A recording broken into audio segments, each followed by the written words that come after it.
বিসমিল্লাহির রাহমানির রাহিম। সূরা আশ-শূরা। আয়াত 17। আল্লাহই অবতীর্ণ করেছেন সত্যসহ কিতাব এবং তুলাদণ্ড। তুমি কি জানো, সম্ভবত কিয়ামত আসন্ন। আয়াতের তাফসীর। আল্লাহই সত্যসহ গ্রন্থ অবতীর্ণ করেছেন এবং অবতীর্ণ করেছেন তুলাদণ্ড। 1 আর তুমি কি জানো, সম্ভবত কিয়ামত আসন্ন। 2 এক বলতে সকল কিতাব, অর্থাৎ সমস্ত নবীদের উপর যত কিতাবই অবতীর্ণ হয়েছে সেসবে ছিল সত্য। অথবা বিশেষভাবে কুরআন মাজিদকে বুঝানো হয়েছে এবং তার সত্যতাকে সুস্পষ্টরূপে তুলে ধরা হয়েছে। মিজান, তুলাদণ্ড বা দাঁড়িপাল্লার অর্থ ন্যায়পরায়ণতা ও সুবিচার। ইনসাফকে দাঁড়িপাল্লা বলে এই জন্য আখ্যায়িত করা হয়েছে যে তা হল সমতা ও সুবিচারের যন্ত্র। এর মাধ্যমেই মানুষের মাঝে সমতা বজায় রাখা সম্ভব। এরই সমর্থক হল নিম্নের এই আয়াতগুলো, অর্থাৎ আমি আমার রসূলগণকে সুস্পষ্ট নিদর্শনাবলীসহ প্রেরণ করেছি এবং তাদের সাথে অবতীর্ণ করেছি কিতাব এবং মিজান, যাতে মানুষ ইনসাফ প্রতিষ্ঠা করে। সূরা হাদীদ 57-25 আয়াত, অর্থাৎ তিনি আকাশকে সমুন্নত এবং স্থাপন করেছেন তুলাদণ্ড, যাতে তোমরা সীমালঙ্ঘন না করো তুলাদণ্ডে। তোমরা ন্যায্য ওজন কায়েম করো এবং ওজনে কম দিও না। সূরা রহমান 55-7-9 আয়াত 2 মুজাক্কার পুল্লিঙ্গ এবং মুয়ান্নাস স্ত্রীলিঙ্গ উভয়েরই সিফাত বিশেষণ হিসেবে ব্যবহার হয়। বিশেষ করে মৌসুফ বিশেষ্য যদি কোনো প্রাণীর না হয়। যেমন ফাতহুল কাদির আয়াত 18।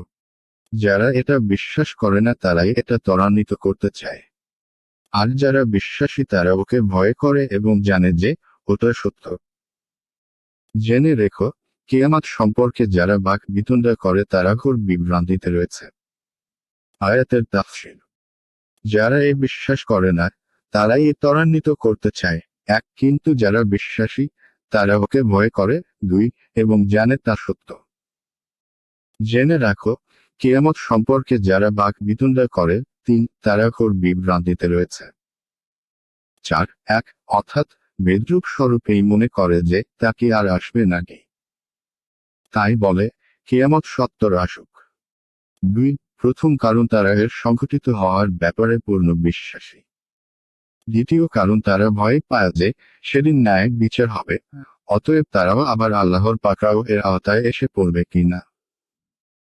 যেমন অন্যত্র এসেছে, অর্থাৎ আর যারা তাদের প্রতিপালকের নিকট প্রত্যাবর্তন করবে এই বিশ্বাসে তাদের যা দান করবার তা দান করে ভীত কম্পিত হৃদয়। সূরা মুমিনুন 23-7 আয়াত 3 এর উৎপত্তি হল ধাতু থেকে, যার অর্থ হল তর্ক ঝগড়া। অথবা এর উৎপত্তি হল ধাতু থেকে, যার অর্থ সন্দেহ সংশয়। অর্থাৎ কিয়ামত সম্পর্কে যারা সন্দেহ পোষণ করে। 4 কেননা তারা এই দলিলগুলো নিয়ে চিন্তা গবেষণা করে না যা তাদের ঈমান আনার কারণ হতে পারে। অথচ এই দলিলগুলো দিবারাত্রি তারা পরিদর্শন করছে। তা তাদের চোখের সামনে দিয়ে অতিবাহিত হচ্ছে এবং তা তাদের জ্ঞান বিবেকে আসতে পারে।